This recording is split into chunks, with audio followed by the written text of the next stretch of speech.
Hey guys, what's up? It's Riya and welcome back to my channel. So in today's video, I'm going to be sharing with you 6 beauty products that I just do not buy anymore.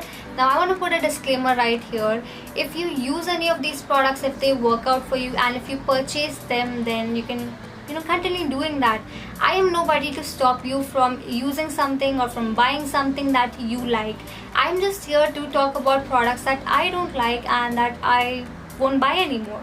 So with all of that being said, let me quickly show you all of the 6 products that I don't buy anymore and that just do not work out for me anymore. So beauty product number 1 on my list are primers. Now the basic job of a primer is to fill in your pores, to make your skin texture free and to create a smooth canvas for further foundation application.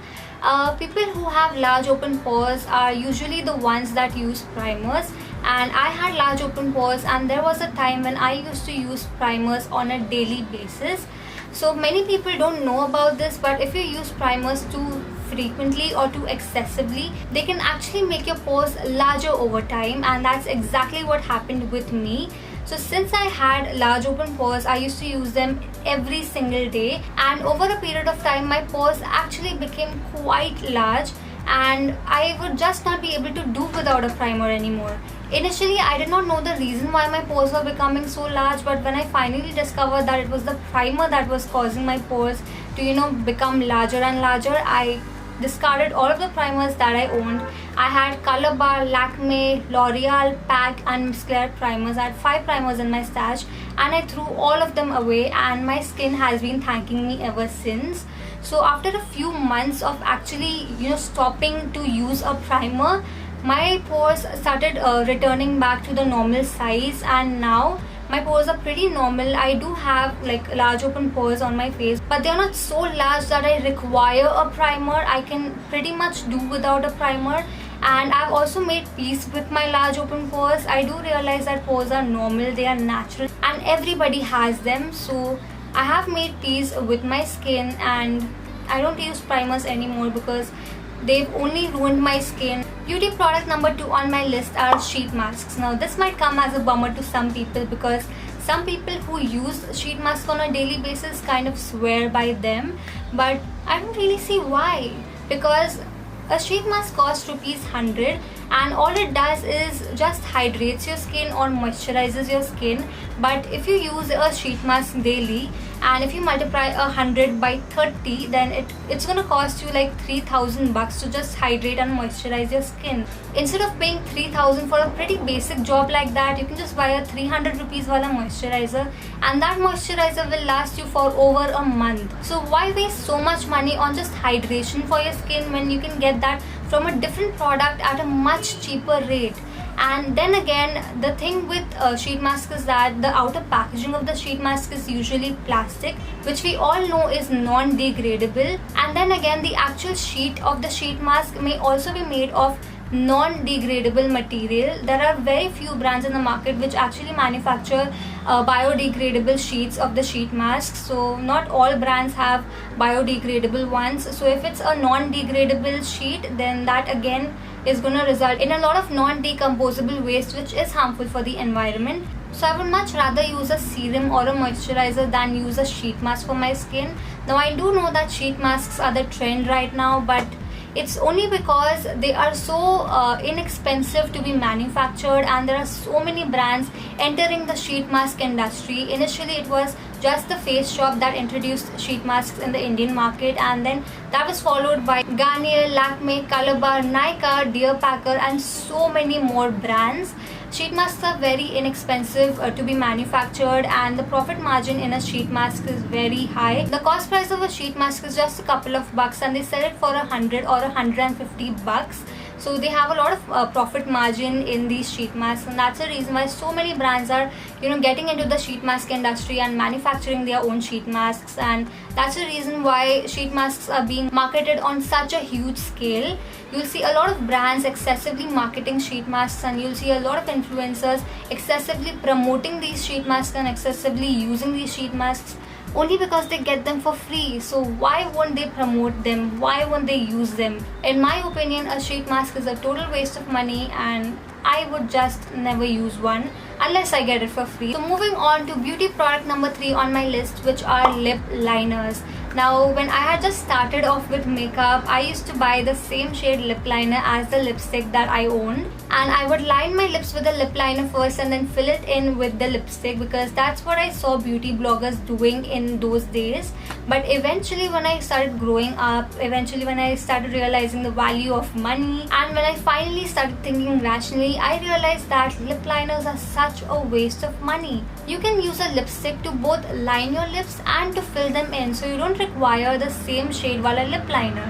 If you buy a same shade lip liner and a lipstick, it's only going to result in waste of money. So I don't think I'm ever going to purchase a lip liner in my life again, unless it's a really good shade and I don't have a lipstick of that particular shade in my stash. Then I'm definitely going to purchase that lip liner just for the shade. But otherwise, I'm just going to use my lipstick with a brush to line my lips and then use a lipstick to fill it in. I don't require a separate lip liner for that. Beauty product number 4 on my list are color correctors. Now if you've grown up watching Instagram beauty gurus do makeup, then you might have seen them using color correctors so excessively and so frequently. So the thing with color correctors is that they have to be used only if you have major discoloration on your skin. So if you have major dark circles, or if you have major acne issues, very red acne, very purple acne, or if you have a lot of pigmentation going on around your mouth or on any part of your skin, only then are you supposed to use a color corrector. Otherwise it's not really required. But if you watch Instagram makeup tutorials, then almost everybody who does not even require a color corrector is using them, and I don't understand why. So if you're just starting off with makeup, if you're new to the makeup world, trust me, do not follow all of these Instagram makeup gurus. Instagram is not the right place for you to learn how to do makeup or to learn more about makeup, to get knowledge about makeup. You would rather want to watch a YouTube makeup tutorial where they actually explain why they are using a particular product, what they are using it for, and what the product is doing for their skin. YouTube videos, I believe, are more educative. They are more detailed, whereas Instagram makeup videos are just showing off of skills and nothing else.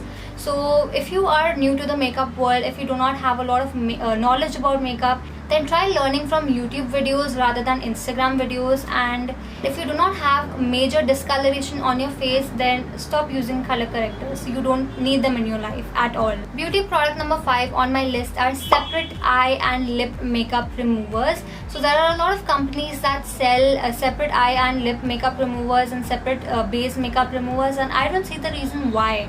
I would much rather use the same product to remove my base makeup as well as my eye and lip makeup than use two different products.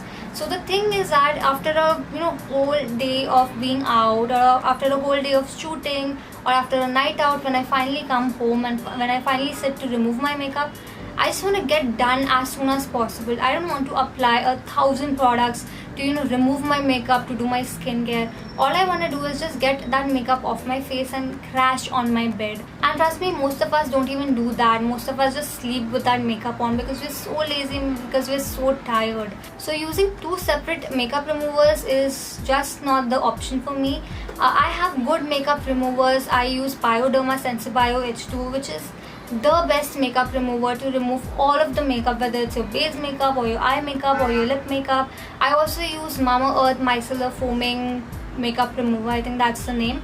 That also helps in removing your eye, lip and your base makeup all together. So there are so many good makeup removers in the market which help to remove all of the makeup from your face, rather than you investing in two separate makeup removers. So an eye and a lip makeup remover is just not my thing, and I wouldn't purchase it ever. And product number 6 on my list are wet wipes. Now the reason why I don't use wet wipes is because they are not environment friendly, they are not decomposable, they result in a lot of waste. Wet wipes are not friendly to my skin. I have really sensitive skin and I don't know what they put in those wet wipes. Whenever I have used them in my life, they have only resulted in breakouts. They don't even remove the dirt off my face. They don't even help to remove the makeup from my face. I do have to go for a double cleansing process after using a wet wipe. So a wet wipe is of no use to me. The only reason why I would ever use a wet wipe is when I am like out in the hot sun, like if I've gone to a theme park or something and it's too hot and my skin is sweating and all of that, and if I don't have any makeup on and I just want a boost of refreshment, that's the only time when I would use a wet wipe to, just sort of remove the sweat from my face and feel a little bit fresh. But you can use a face mist for that purpose as well. You don't really require a wet wipe for that as well. So a wet wipe is pretty much of no use to me, and it only does bad than good to my skin. So I don't think I would ever buy a wet wipe in my life. So yeah, those were 6 beauty products that do not work out for me or that I don't use at all, and that's the reason why I do not purchase them at all. If you enjoyed watching this video, then please give this video a big fat thumbs up, and also do let me know in the comments below if you want me to make more videos like this. Also, if you have a video request for me to do, then leave that in the comments as well, and I would definitely love to make more videos for you guys. And if you haven't subscribed to my channel yet, do that right away. Also click on the bell icon so that you don't miss out on any of my new uploads. Follow me on Instagram, the direct link will be mentioned in the description box below. And yeah, with that, it's a wrap for now. I shall see you super soon.